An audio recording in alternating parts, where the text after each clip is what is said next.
Hey everybody, this is Charlie, the Pennsylvania grain farmer, coming to you from chilly western Pennsylvania today, up here at the Red Shed. I say chilly because today is September the 13th, Tuesday, 2022, and the high temperature today, I believe, is 68.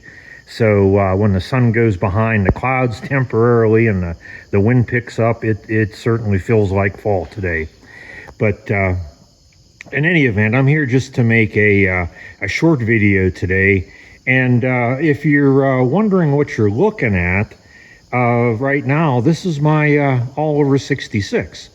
Now, some of you might get a little bit upset by this, but if you take a look at it, it looks different from the last time I showed it to you. The last time it had just come, it was about a month ago, it had just come back from my mechanic buddy Joe's, and he had gone over everything mechanically and made sure that it was right. You know, changed it over to 12 volt, to negative ground instead of positive ground, sealed up the oil leaks, you know, and all that. In fact, you can go back and look at that video if you want to see or hear the complete list of what he did.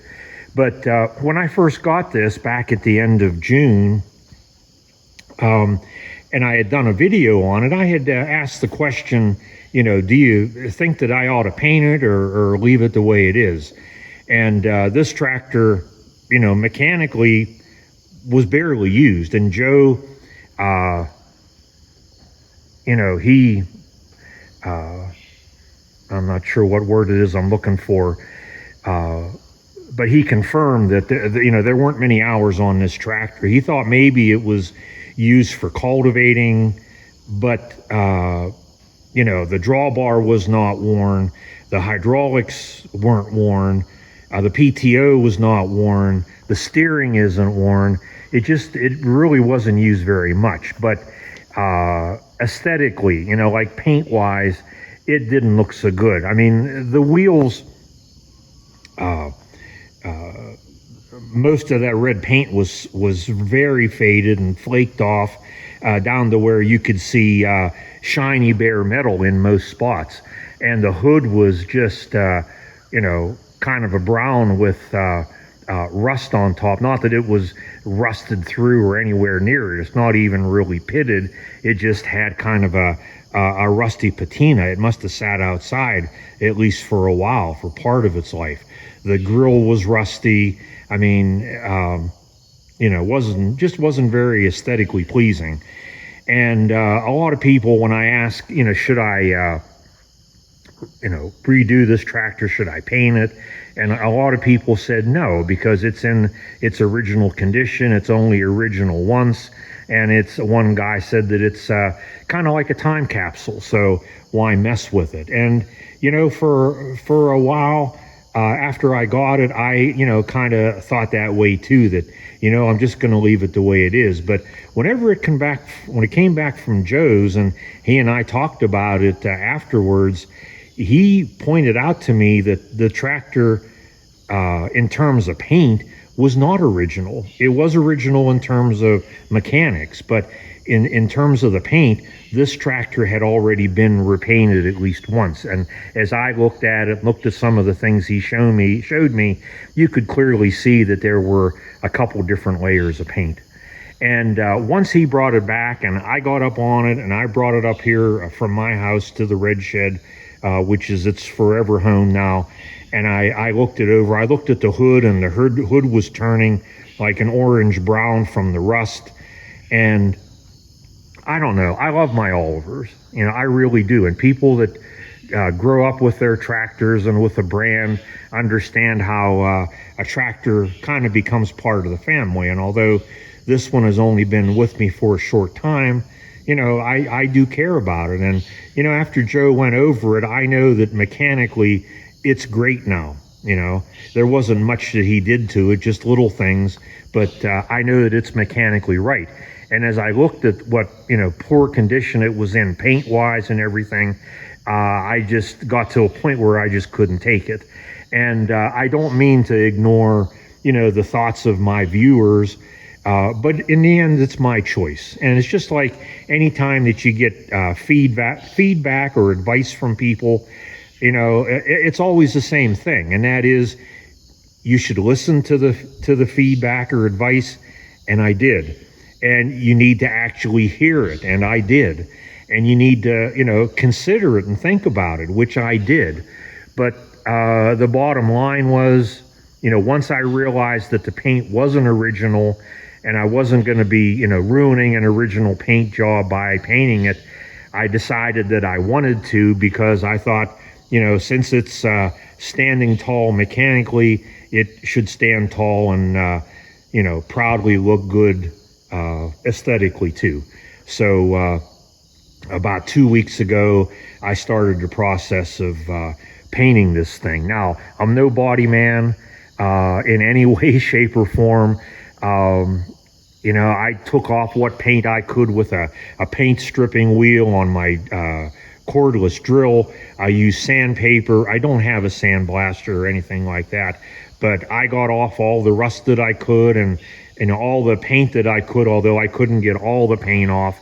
But I got it prepped as well as I could, and did a lot of masking and taping and everything.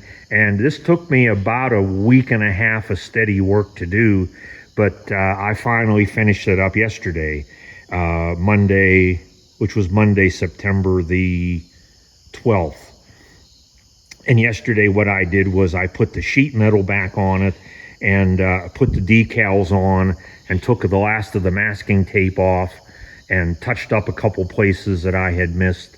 And now I'm finished with the project. But I'm really happy with how it turned out. And I thought, I'd take you for a little walk around here. And also I'm going to include some pictures here too to show you what it looked like before and now what it looks like after.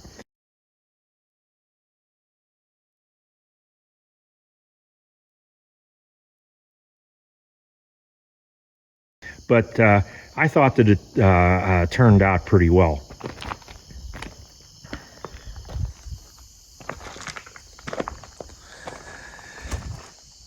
Those wheels were a little bit difficult to do, especially to get the green in the center, and keep from getting red paint on green and green paint on red.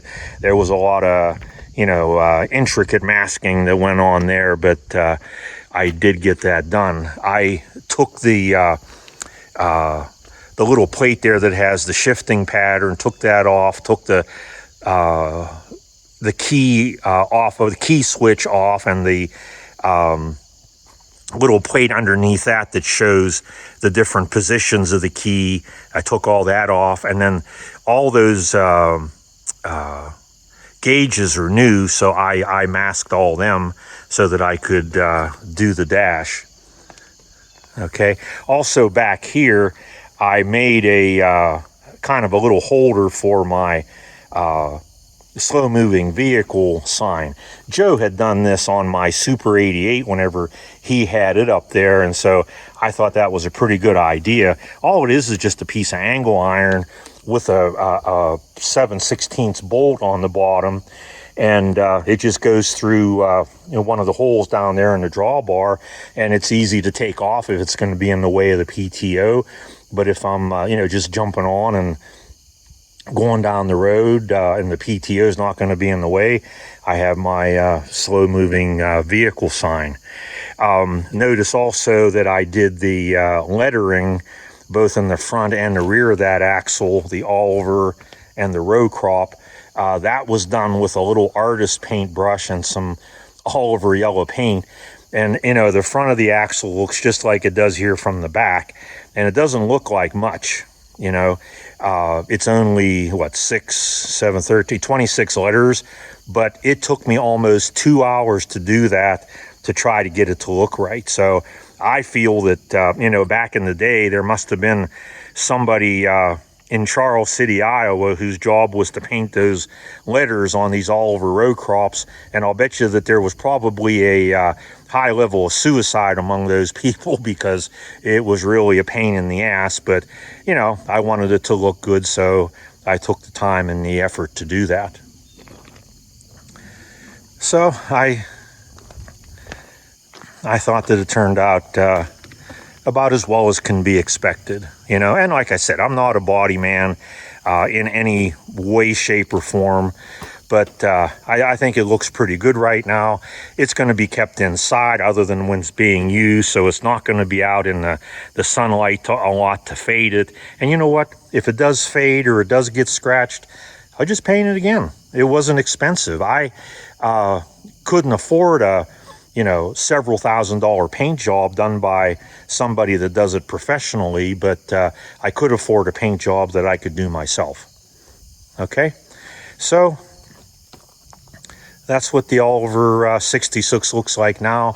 I think it looks a lot better, and I'm very proud of it. And if you were one of those people that suggested that I don't paint it, please don't be offended.